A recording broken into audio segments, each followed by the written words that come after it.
Baik, selamat pagi teman-teman semua. Kenalin, aku Dini, nanti akan memandu kalian masuk ke dalam Museum Batik Indonesia. Tapi sebelum masuk ada aturan yang harus ditaati. Yang pertama, tidak boleh menyentuh koleksi apapun, mau itu arca, kain batik, itu jangan dipegang-pegang karena dapat merusak koleksi. Kemudian kalian boleh berfoto, boleh ngambil video, tapi setelah pemanduan selesai dan tidak menggunakan flash atau cahaya tambahan. Di depan kalian ini ada replika sertifikat dari UNESCO yang menetapkan batik sebagai warisan budaya tak benda milik Indonesia pada tanggal 2 Oktober 2009 di Abu Dhabi. Makanya setiap tanggal 2 Oktober kita memperingati Hari Batik Nasional. Gitu. Nah, kemudian kita boleh geser ke sebelah sini. Di sini juga setiap gambar yang ada di batik itu, setiap motif itu memiliki makna dan filosofinya. Termasuk ini adalah motif wahyu burung yang biasanya digunakan oleh mempelai pria pengantin. Jadi dia itu meminta doa agar menjadi suami yang dermawan, berbudi luhur, seperti itu. Kemudian ada yang namanya motif bau nambah. Nah, ini dipakai oleh wanita atau mempelai wanita atau mungkin ibu yang sedang mengandung hingga melahirkan, karena ini tuh suatu harapan seorang ibu supaya dia anaknya itu bisa meneruskan sejarah-sejarah yang ada di kehidupannya dan memiliki makna kasih sayang. Biasanya dipakai untuk acara 7 bulanan atau setelah melahirkan. Nanti kita melihat di sini proses pembuatan batik tulis itu seperti apa, yang secara tradisional.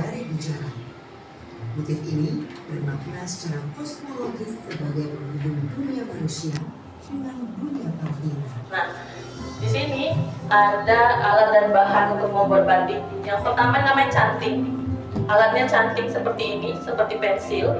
Kemudian ada lilin malam atau malam panas tadi. Kemudian yang putih namanya kain mori atau kain katun. Itulah bahan dan alat untuk buat batik. Dan yang diakui oleh UNESCO adalah teknik dengan canting dan malam ini. Kemudian untuk proses awalnya kita harus buat sketsanya dulu pakai pensil, kemudian kita cantik, kita kasih lilinnya. Jadi yang tidak mau diwarnain itulah yang dikasih lilin. Jadi fungsi lilin ini ketika kain diwarnai dia nggak terkena warna, penghalang warna. Beda sama melukis. Kalau melukis kan gambar yang kita kasih warna itu mau diwarnai. Tapi kalau batik, gambar yang dikasih lilin itu yang tidak mau diwarnai. Dan ada 2 jenis batik. Yang pertama ada batik keratonan dan yang kedua ada batik pesisiran. Kalau yang keratonan biasanya berasal dari Yogyakarta, Solo, dan Cirebon. Boleh menyebar aja teman-teman biar yang belakangnya kelihatan. Lalu ada yang pesisiran atau tepi pantai, itu dari Lasem, Jawa Tengah, Pekalongan, dan Madura. Kira-kira kalian ada yang tahu masih beda batik keraton dengan batik pesisiran itu apa sih? Ada bahan untuk buat malamnya. Ini nggak boleh dipegang ya? Nggak boleh. Jadi ini semua bahan-bahannya seperti parafin, getah ganda lutung, minyak kelapa, dan otak kucing. Ini semua diolah menjadi satu sesuai resep pembatiknya masing-masing untuk membuat malam ini. Ada 3 jenis malam, ada malam kelowong, malam tembokan, dan malam lorodan.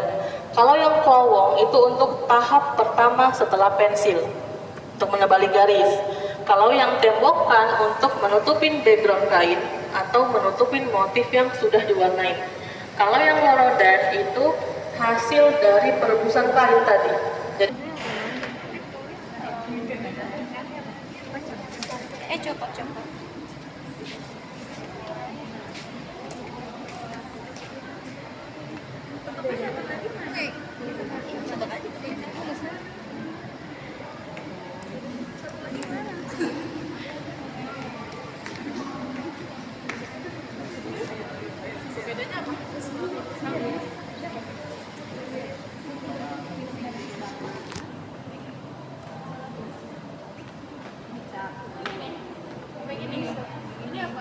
Cantik.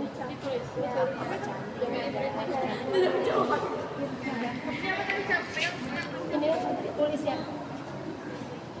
Ini stempel. Stempel itu stempel gitu.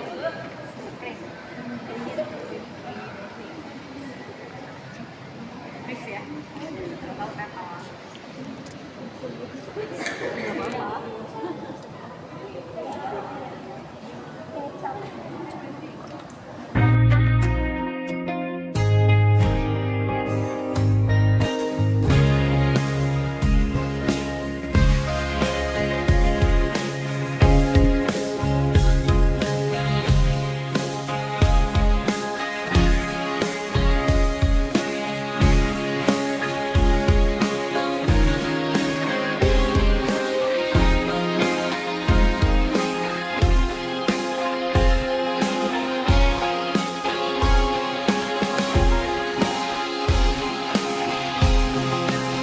Ya.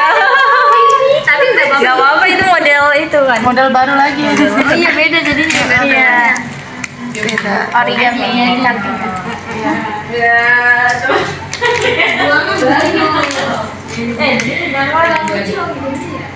Tapi lu pacaran di gimana? Terus gini lagi kan. Ini